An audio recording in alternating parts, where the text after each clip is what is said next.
Good day again from South Africa. I am Lawrence, and today we are going to be looking at exercise 6, how to fly straight and level. If you just joined us and you haven't subscribed yet to my channel, please do so, as after each live stream I will be posting or saving the video on my channel.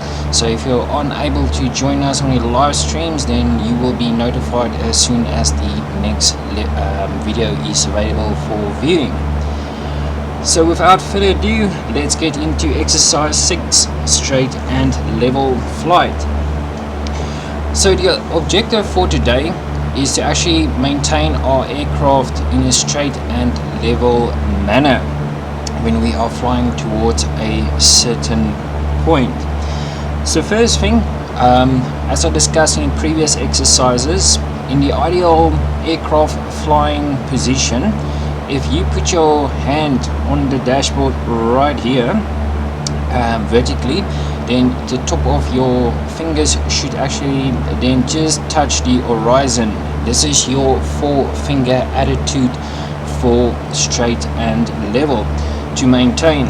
If you're seeing if we're flying straight and level, we can confirm we're currently now flying about 3,100 feet, and our vertical speed indicator doesn't show us going up or down. For straight and level flight, I don't want you to focus on the vertical speed indicator. As I said, it does have like a 3-second delay that we're going to use within the climbing and descending exercises. So first things first, I know when it's you are new to an aircraft, main thing is students want to actually just keep on looking inside. So we are now actually trying to fly VFR or visual flight rules to look outside what is happening. So if your aircraft have what's called a heading bug, and you know you need to actually fly a certain direction, make use of the heading bug. So say we want to fly to let's say 040, we can set it up to actually help us, and then we're not going to be looking inside of the aircraft the entire time. So what I want you to get in the habit of is to find something on the distance. Let's say maybe that field right there, and then if we continue looking, maybe there's a power line we can use, or a dam in the distance. That is dependent on where you're flying. So always try and find yourself like 3 reference points you can utilize to look outside for and confirm you are flying on direction. So what the exercise for today is, we are looking outside. Are we flying to our reference point, confirm, and then we are looking inside. Is our wings level on the attitude indicator? It is. It doesn't show any bang. And if we were flying the 050 degrees, are we then correctly on it? Now you see I am leaving a little bit for the altimeter to descent. I'm going to show you back now just in a second how we can actually get back to altitude without actually using the control column. With this also being said, while we're looking outside, we're looking inside. We then confirm by looking left on the wing. Is the distance to our wing and the horizon exactly more or less the same as the distance from our other wing tip to the horizon? And then we start all over again, looking in the distance, confirm our main points that we have elected, following our wings level, confirm we are actually on our path, and then we can confirm outside as well. While we're also looking outside, safety as a precaution, we also want to look outside for any incoming traffic. Yes, your traffic must be reported over the radio, but what happens if the other aircraft has a radio failure and is unable to tell you the location of them? So always just keep a good lookout. So now let's just get a little bit back to altitude. I want to get the aircraft trimmed out. When you're flying straight and level, it's going to take the flight yoke away. The ideal power setting for a Cessna single engine is 2300 RPM that you can utilize. Then you should get a rough estimate speed of about 100 to 120 knots depending on the wind and surfaces outside. What I want you to do while you're practicing this at home at your home simulator, first set your simulator up so there's no wind.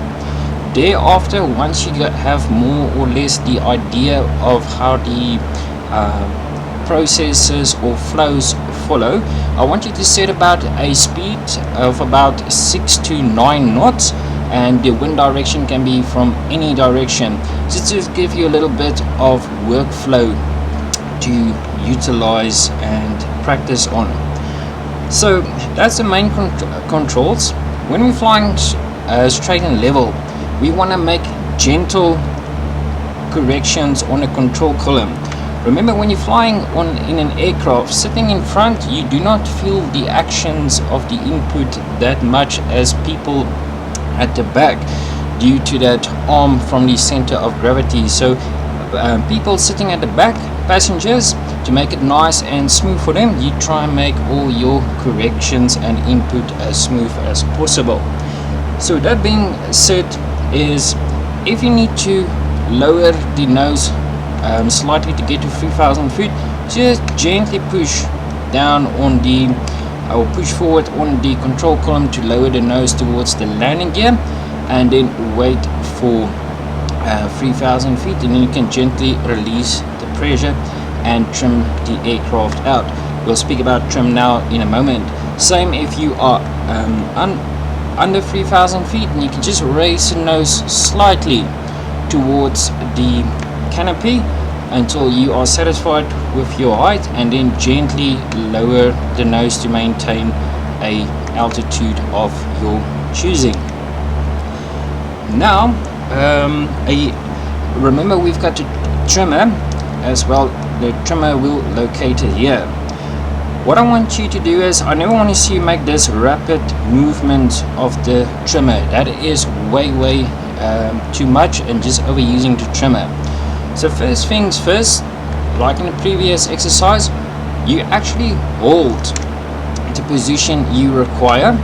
Let's say for 3100 feet, you hold a little bit of input, and now you trim nose forward or up depending where you need, and then until you have no back pressure on the control column anymore, and then you can let go, and that should make your life easier. What I also want you to do when practicing though, just fly on the trimmer for a little while. So let's say we want to go down to 3000 feet. We're going to make a small adjustment. We are then going to wait for the aircraft to actually assume a nose down position, and then just before 3000 feet altitude, we will then start actually retrimming the aircraft to get us back on the elected altitude. So this is also just to make that flying of yours that much smoother. Now, as you've seen, while we're doing the trimming, I was going off a little bit course. Now, if you are off by a little bit degrees, do not make any sudden inputs or rapid inputs, like trying to just twitch the control column to get you back on your assigned degrees that you need to fly. That might also be not very comfortable for passengers. Instead, if it's out by a little bit, remember, secondary effects of controls, we can achieve a roll with the rudder pedals.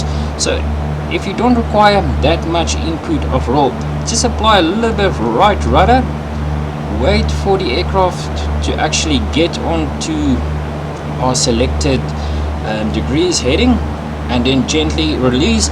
So if you have passengers, they wouldn't even know you are making the changes. So now we are perfectly trimmed out for 3000 feet and are heading that we're flying, and so forth, flying 2300 RPM. So in straight and level, what I want you to do, play with that trimmer until you get very comfortable with it, and then we can actually start adding a bit of power to the equation. First, I just need to quickly explain the power with the throttle.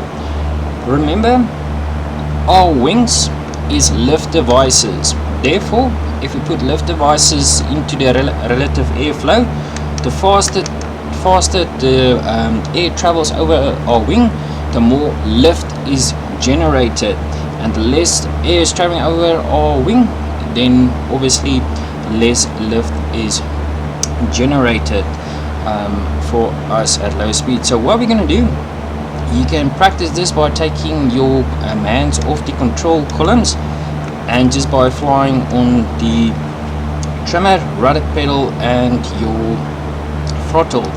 So what I'm going to do now is I'm just going to reduce my throttle a little bit, and now you'll see the nose lowers towards my landing gear. I can then actually keep the aircraft in a descent to where I need to be, and then I just add a little bit of power to slow my rate of descent. So that's also if you don't have control on your control column, so if something ever breaks, that's also how you can then fly the aircraft. So say like now I am just under 3000 feet, where I don't want to actually add too much control column input. I can then actually just add a bit of power, and the aircraft's nose will raise, and then we can just wait for 3000 feet before we level off. So there we are getting closer now, starting to come back or reduce the power for level flight and to stop the climb. And now I'm taking power away, putting us in a descent.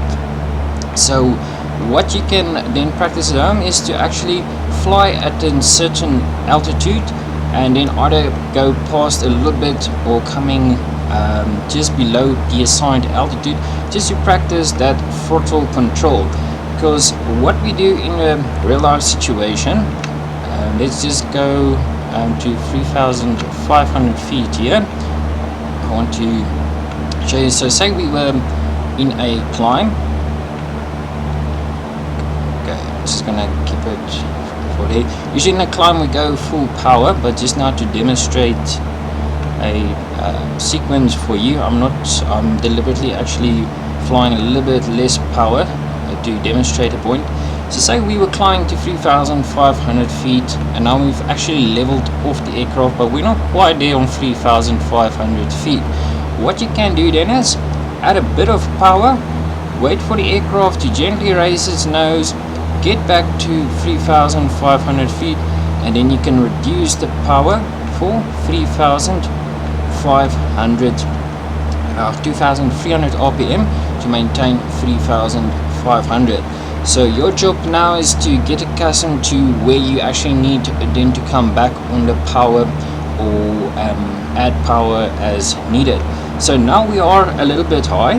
Let's get back. So now I can gently reduce the power and don't have to put that much input into the control columns, and then eventually I will be back at 3500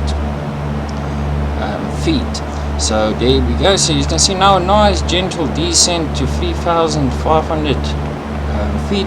We're just below 2300 RPM. So you can see everything can be done nice and smoothly. Because when you're flying, you don't want to be, oh, I'm just over 3500 feet and start making this rapid changes. That will never be a actual comfortable flight for anybody that's flying with you. So try and avoid that as much as possible.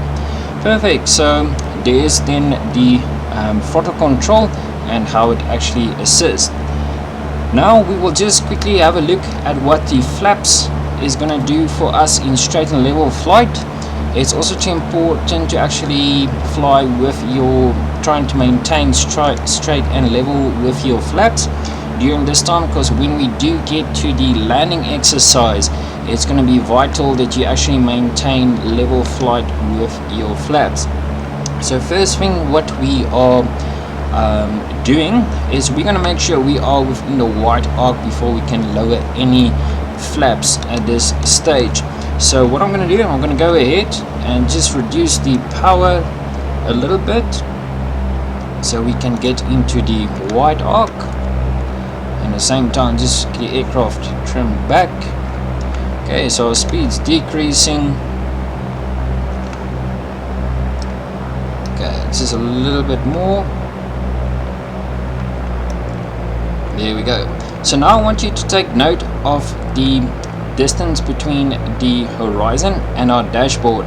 So this is when we are flying now straight and level with flaps retracted. So I'm just gonna hold it in that position at 3,400. We're on a white arc. Now I'm lowering 10 degrees of flaps. Now you see the aircraft pushes, nose raises, so therefore you need to push forward on the control column to maintain it. So get in that habit for when you are actually lowering your flaps, the aircraft's nose doesn't pitch up so towards the canopy. So what we're going to do, we're going to lower our next stage and push forward on the control column to prevent that actual raise of the nose, but then you're going to feel you have lots of back pressure. Therefore you got to trim forward to maintain your straight and level. So go on and practice that. For this exercise, I'm now going to go into full flaps lowered. Okay, so let's fly straight and level, and I'm just going to get to a slow speed. Okay, I just want to get us back to 3,000 feet. We can also have a little bit closer view of what's happening below. So now you can see actually we are flying about 65 knots, coming up to 3,000 feet, but now our horizon is almost twice as much as before that we can actually see. So with the flaps lowered in straight in level flight, we've got a much lower nose attitude. When I'm gonna now retract the flaps, remember it's gonna start low, so I need to actually pull back on the control column and at that same point trim. Okay, flaps has been retracted, and now I am pulling back to maintain straight and level, and I can also see that I'm actually have a much shallower angle of attack, nose angle, so I can't see that much as possible. Last thing, as I mentioned, with the speed that goes over our wing, or the wind that actually relative airflow that flows over our wings at a certain speed, I'm not going to show you when we actually fly the aircraft at full throttle at a very high speed.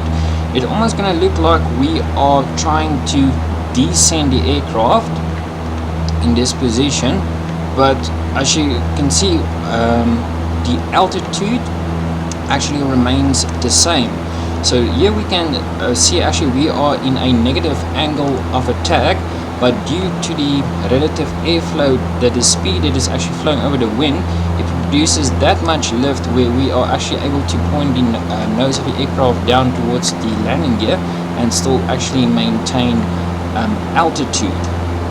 Now the opposite is also true. We are now going to fly the aircraft at a safe minimum speed. You're going to see we're going to have a high nose angle. This is because the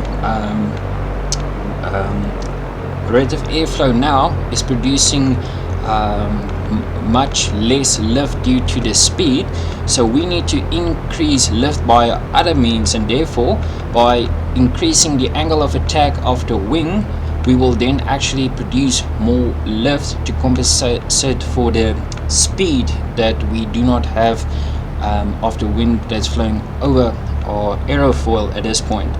So there we go, just keep it at 60. Now you can actually see, to maintain my nose of the aircraft is almost above the horizon, just to maintain straight and level flight at about 2,700 RPM. So this is vital why it's also for us to trim the aircraft and know of this angles of our nose or angle of attack of the wing, so when we do come in for the landing that it will actually assist us. And as always also mentioned with the trimmer, remember at different altitudes the air density differs, so therefore depending on your altitude you then need to trim your aircraft so you do not have any pressures on your control column, and that will allow you then to actually have a very comfortable flight at that point. Perfect, so that's straight and level in a nutshell that we are going to be looking at. So yeah, go ahead and practice at your home PC and see how far you get, and then we'll be ready for the next lesson, that's climbing and descending coming up, where we're going to start really getting into the flying part. If you haven't subscribed to my channel yet, please do so you can be notified of any new live streams or subscriptions, and then I will see you guys tomorrow for the next lesson. Keep well.